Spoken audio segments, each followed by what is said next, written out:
Hi everybody, it's Lasha from High Voltage. I am reading where we left off with Jackie Bouvier Kennedy from Ask Not, the Kennedys and the Women They Destroyed. If you want to catch up, I did put up 2 shorts and some clips of Marilyn Monroe and also some pictures of the book because people were asking me for pictures. I find if I read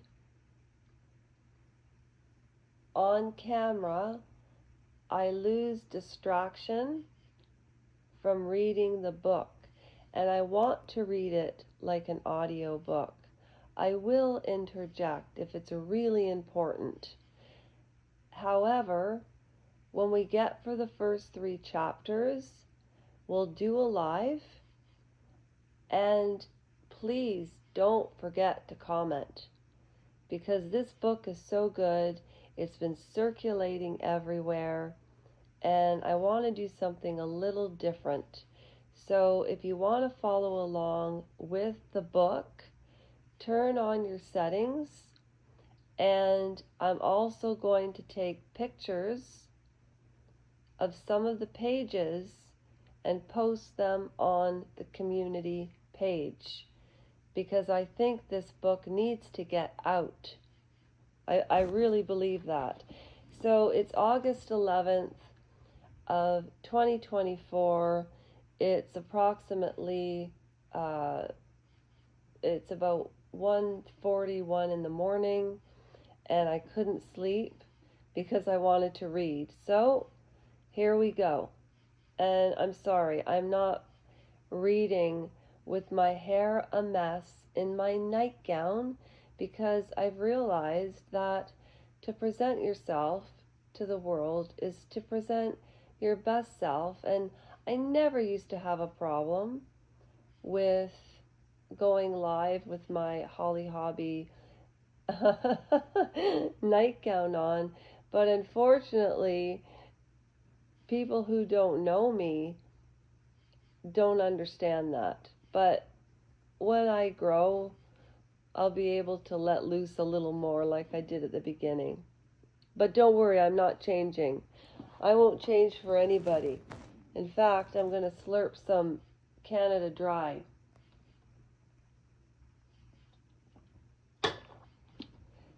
Two minutes, 55 seconds in. Here we go. Lasha Rajenko, High Voltage. Ask Not. And if you remember the last chapter, it was after her desperate response and not leaving Jack alone to die, because Jack was very sick as a little boy, which I've done a little more digging, and after this chapter I can put up more clips. Oh, I need my glasses, sorry. The night before, the last time they would ever make love, they had been hoping for another baby. Jackie had woken that morning to her period, the first she'd had since losing their newborn son only weeks earlier. She hadn't thought she could survive that loss, but Jack got her through the worst of it.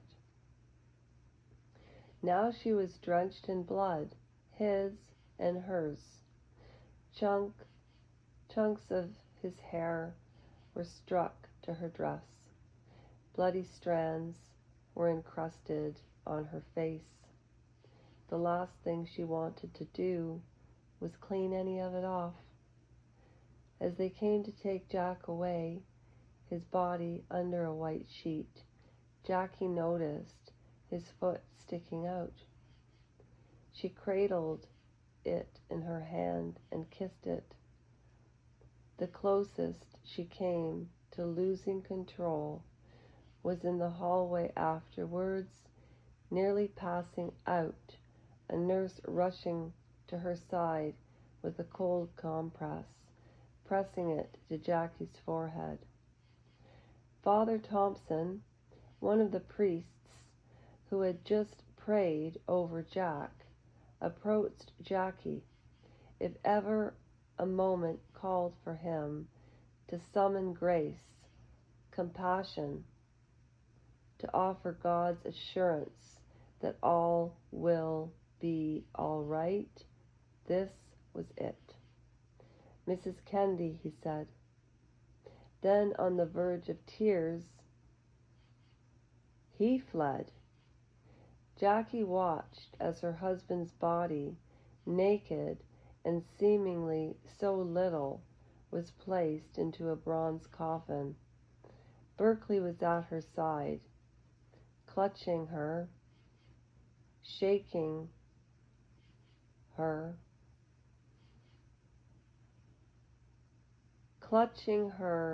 shaking her.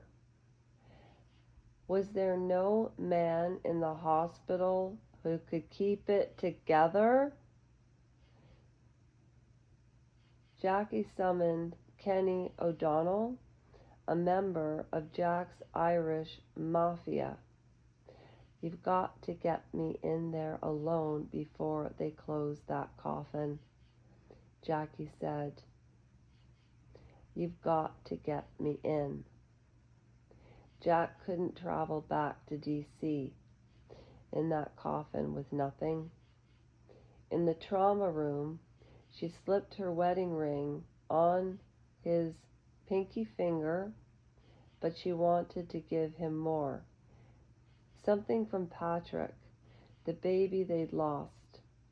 She thought of Jack, the medal of St. Christopher, the patron saint and protector of travelers. Oh, the irony. Jackie had barely bought a new St. Christopher medallion to replace the one he'd lost, her wedding gift to him. She had tried not to read too much into Jack losing that medal. Jack could be careless, not just with things, but with people, women, his own wife, even his own baby daughter. It was August of 1956. Jack was about to make a last-minute run to be the vice presidential candidate, vying for the spot on the Democratic ticket next to Governor Adlai Stevenson of Illinois, and Jackie was expecting. This was the first pregnancy she was carrying successfully after 2 miscarriages, her most recent the year before. She had grieved those losses alone. No one understood, especially not her in-laws, whose credo had always been, just get on with it. Does that sound like the stiff upper lip to you? Boy, the stiff upper lip really works well. That's me speaking. Whenever I say that's me speaking, you'll know. None of Jack's sisters had problems getting or staying pregnant or giving birth and then getting pregnant again immediately. Jack's mother, Rose, had 9 children. Jackie's sister-in-law, Ethel, was on Rose's track.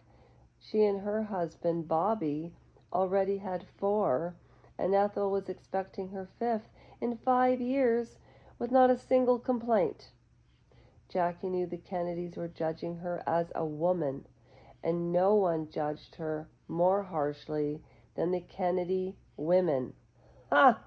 Ha ha ha ha! I'll let you know that's me. Oh, I want to interject here, but we will. I'm taking notes. Whew. Anything else she might bring to her marriage? Her,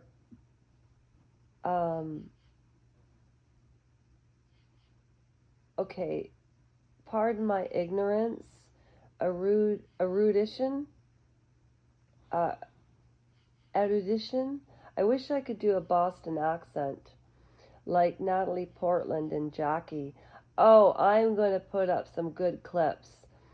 Her looks, her class, her bearing right of central casting as a future First Lady, none were as important as giving her husband children. What is this, the monarchy?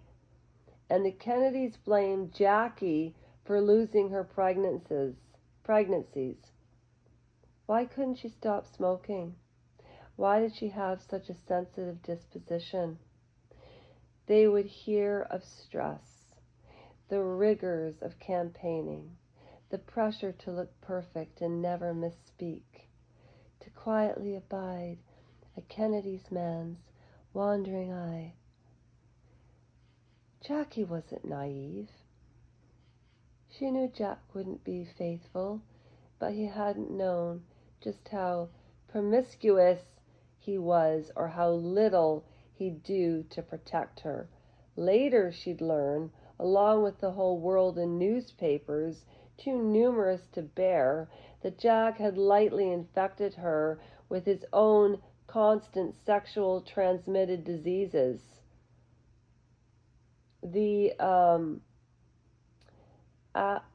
Lasha, you should read more. The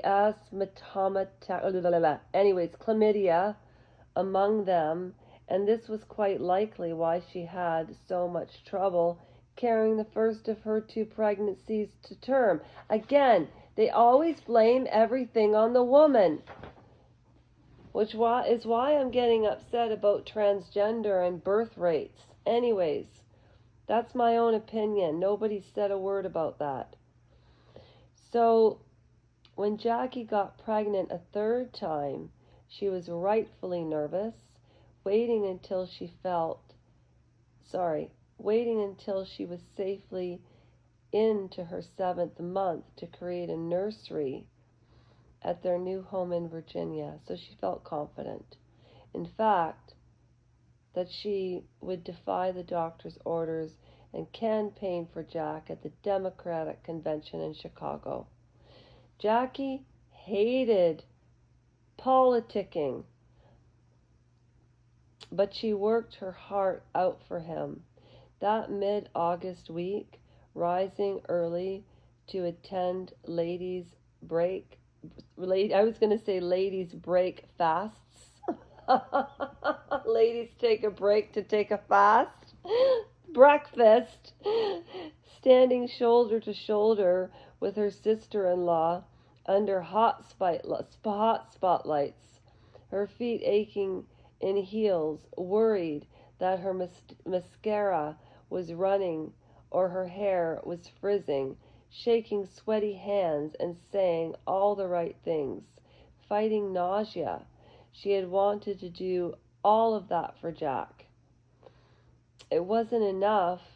Jackie was inconsolable when Jack fell short of the VP nomination. She knew how anxious he was to reach the White House. He was sure he wasn't going to live a long life. Losing 3 siblings, 2 to violent deaths, and 1 simply gone missing, convinced someone of that. So she sat beside Jack at a postmortem family dinner,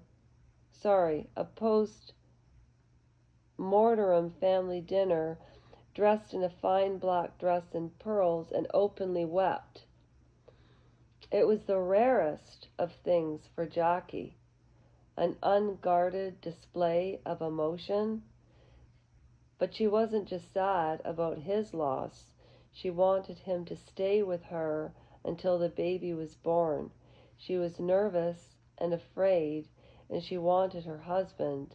But Jack was headed to a trip to the Mediterranean, off to lick his wounds, sailing with his brother Teddy and fellow senior Senator George Smathers, and everyone in D.C. knew what Smathers and Jack got up to together.